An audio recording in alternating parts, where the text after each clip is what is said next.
सुधाकर बडगुजर यांच्यासह 15 माजी नगरसेवक करणार भाजपमध्ये प्रवेश। शेकडो कार्यकर्त्यांसह बडगुजर यांचा ताफा मुंबईच्या दिशेने रवाना। नाशिक महापालिका निवडणुकीपूर्वी गिरीश महाजनांकडून ठाकरेंना मोठा धक्का।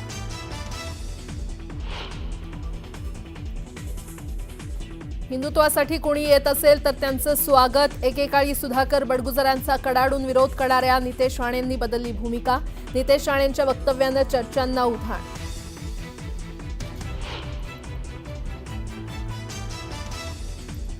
सुधाकर बडगुजर यांच्या भाजप प्रवेशाबद्दल मला माहित नाही। भाजप प्रदेशाध्यक्ष चंद्रशेखर बावनकुळेंचं वक्तव्य।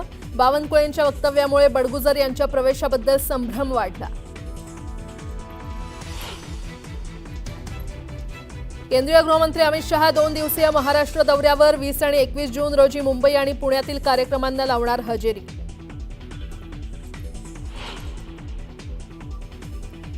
राज्य मंत्रिमंडळाची आज बैठक। राज्यातील जुने पूल, अतिवृष्टी आणि नुकसानीबाबत चर्चेची शक्यता।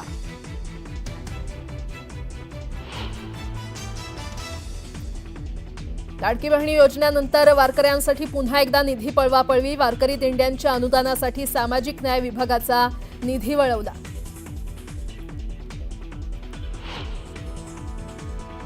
राज्यातील विकास प्रकल्पातील कंत्राटदारांची सुमारे 90,000 कोटी रुपयांची देणी थकीत। देणी फेडण्यासाठी राज्य सरकार कर्ज काढणार।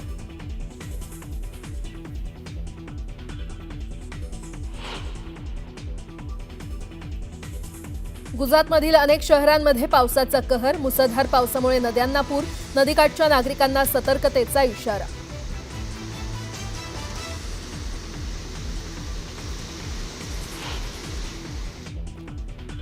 कर्नाटकमधील मंगळुरूसह परिसराला मुसळधार पावसानं झोडपलं। पावसामुळे शहरातील अनेक भागात पूरस्थिती। मुसळधार पावसामुळे नद्यांनाही पूर।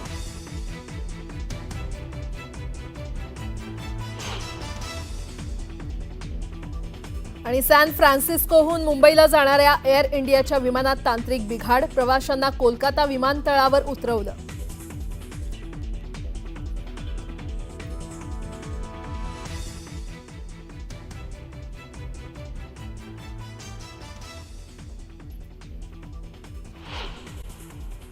आणि आता एक मोठी बातमी। कोची ते दिल्ली विमानाची नागपूर विमानतळावर इमर्जन्सी लँडिंग करण्यात आलेली आहे। विमानात बॉम्ब असल्याची धमकी मिळाल्यानं लँडिंगचा हा निर्णय घेण्यात आलाय।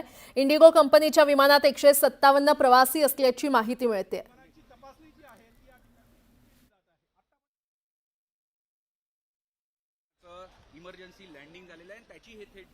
आणि या संदर्भात अधिक माहिती देत आहेत आमचे प्रतिनिधी उदय तिमांडे आपल्यासोबत जोडले गेलेले आहेत। उदय, खरं तर कोचीवरून दिल्लीकडे जाणाऱ्या इंडिगो विमानामध्ये बॉम्ब असल्याचा एक थ्रेड कॉल जो आहे तो प्राप्त झाला होता आणि त्यानंतर नागपूर विमानतळावर जे आहे ते या इंडिगो विमानाचं जे आहे ते इमर्जन्सी लँडिंग करण्यात आलेलं आहे। 2057 असं या विमानाचं नाव असून या विमानामध्ये 157 प्रवासी जे आहेत ते प्रवास करत होते। मात्र आता याचं नागपूर विमानतळावर इमर्जन्सी लँडिंग करण्यात आलेलं आहे आणि आपण या दृश्यांमध्ये पाहतोय की या विमानाची कसून चौकशी जी आहे ती केली जाते। मग त्यामध्ये विमान प्राधिकरण असेल, नागपूर पोलिसांचं स्थानिक पथक असेल, त्यांच्याकडून जे आहे ती या विमानाची कसून चौकशी केली जाते। या विमानामध्ये 157 प्रवासी प्रवास करत होते। त्या प्रवाशांना जे आहे ते विमानातून खाली करण्यात आलेलं आहे आणि विमानामध्ये जे काही लगेज होतं ते लगेज देखील आता काढून त्याची चौकशी जी आहे ती केली जात आहे। आणि सोबतच नागपूर पोलिसांच्या डॉग स्पॉट पथक इथं दाखल झालेलं आहे। उपायुक्त दर्जाचे पोलीस अधिकारी इथं दाखल झालेले आहेत आणि त्या डॉग स्पॉट कडून जे आहे ते विमानाची कसून छानबीन जी आहे ती केली जात आहे। कारण थ्रेडचा कॉल होता। आठवड्याभरापूर्वीच आपण अहमदाबादमध्ये विमानाची झालेली दुर्घटना पाहिली होती आणि त्यानंतर आता हे इमर्जन्सी लँडिंग झालेली आहे। त्यामुळे कुठलाही कसूर राहणार नाही या दृष्टीने जी आहे ती तपासणी या विमानाची केली जाते। सुमारे अर्धा तास झाला विमानाची तपासणी केली जाते। जर या विमानामध्ये बॉम्ब असेल तर कुठलीही घटना घडू नये यासाठी अग्निशमन दलाचे 3 बंब जे आहेत ते इथं दाखल झालेले आहेत आणि सशस्त्र पोलीस बल देखील आता विमानतळाच्या बाजूला तैनात करण्यात आलेला आहे। नागपूर विमानतळावरही पोलीस बंदोबस्त जो आहे तो वाढविण्यात आलेला आहे। त्यामुळे जर या विमानामध्ये बॉम्ब असेल तर त्याचं कुठलंही नुकसान होणार नाही या दृष्टीनं हा विमान देखील जे आहे ते एअरपोर्टच्या एका बाजूनं नेऊन जो आहे तो पार्क करण्यात आलेला आहे आणि तिथं या विमानाची आता जी आहे ती तपासणी केली जाते। त्यामुळे आता या तपासणीमध्ये या विमानात बॉम्ब आहे की नाही, या फेक कॉल होता, या सगळ्या गोष्टींची स्पष्टता थोड्या वेळात येईल। कारण 2 डॉग स्पॉट इथं दाखल झालेल्या पोलीस उपायुक्त दर्जाचे अधिकारी इथं दाखल झालेले आहेत आणि सीआरपीएफचं देखील एक पथक जे आहे ते इथं दाखल झालेलं आहे. त्यामुळे आता या सगळ्या विमानाची जी आहे ती तपासणी केली जाते आणि या तपासणीनंतर नेमकं यामध्ये बॉम्ब आहे की हा फेक कॉल होता हे स्पष्ट होईल. मात्र कुठलीही रिस्क जी आहे ती या क्षणाला इथे घेतली जात नाही. या प्रवाशांना जे आहे ते एअरपोर्ट मध्ये आणण्यात आलेलं आहे आणि विमानाला विमानतळाच्या एका बाजूला पार्क करून जे आहे त्या विमानाची तपासणी केली जाते आता. बरं उदय, जे प्रवासी होते त्यांना ज्या ठिकाणी पोहोचायचं होतं त्या इच्छित स्थळी पोहोचण्यासाठी आता त्यांच्यासाठी काही दुसरी योजना आखली गेलेली आहे का? ते प्रवासी नेमके कुठे आहेत? नक्कीच त्या प्रवाशांना जे आहेत ते नागपूर विमानतळावर जे आहे ते सुरक्षित हलविण्यात आलेलं आहे आणि या विमानाची तपासणी झाल्यानंतर जी माहिती मिळते या विमानात जर कुठलाही थ्रेड नसेल, कुठलाही बॉम्ब नसेल तर हेच विमान जे आहे ते पुढील प्रवासासाठी रवाना करण्यात येणार आहे. मात्र कुठली आक्षेपार्ह गोष्ट जर या विमानात आढळली तर नक्कीच इंडिगो कडून दुसऱ्या विमानाची व्यवस्था करून दुसऱ्या विमानातून हे प्रवासी जे आहेत ते पुढील प्रवासासाठी पाठविण्यात येईल. मात्र पुढचा अर्धा तास या विमानाची जी आहे ती चौकशी होईल. या विमानामध्ये प्रत्येक गोष्टीचा एका तांत्रिक गोष्टीचा जे आहे ती तपासणी केली जातात. तांत्रिक टीम देखील इथं दाखल झालेली आहे. इंडिगोचे सॉफ्टवेअर कर्मचारी देखील इथे दाखल आहेत आणि त्यांच्याकडून विमानाच्या प्रत्येक एका भागाची जी आहे ती तपासणी केली जाते. जर या तपासणीत काही तथ्य आढळलं नाही तर पुढं हेच विमान पुढच्या प्रवासासाठी जाणार असल्याची माहिती मिळत असते. उदय, आणखीन एक महत्त्वाचा प्रश्न, विमानात बॉम्ब असल्याची धमकी मिळाली आणि त्यामुळे लँडिंगचा निर्णय घेण्यात आला. मात्र या विमानामध्ये काही तांत्रिकदृष्ट्या काही कमी तर नव्हती ना, किंवा ते सगळं बरोबर होतं ना? या संदर्भात काही तपास सुरू आहे का? नाही, या सगळ्या संदर्भात देखील तपास केला जातोय. पण प्राथमिकदृष्ट्या जी काही माहिती समोर येते त्या माहितीनुसार या विमानामध्ये बॉम्ब असल्याची जी आहे ती तसा एक फोन जो आहे तो प्राप्त झाला होता आणि त्या फोन नंतर या विमानाची नागपूर विमानतळावर जी आहे ती इमर्जन्सी लँडिंग करण्यात आलेली आहे.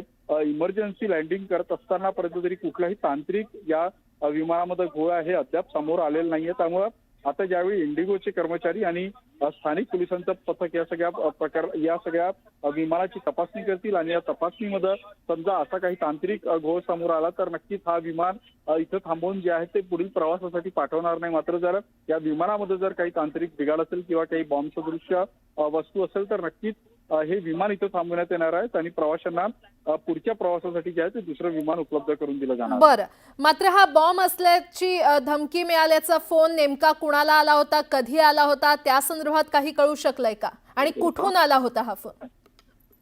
नक्कीच या सगळ्या बाबतीत गुप्तता जी आहे ती पाळली जात आहे. फक्त इतकी माहिती समोर येत आहे की या विमानाला जे आहे ते धमकीचा फोन होता आणि त्या धमकीच्या कॉल नंतर जे आहे ते या विमानाचं नागपूर विमानतळावर लँडिंग करण्यात आलेला आहे.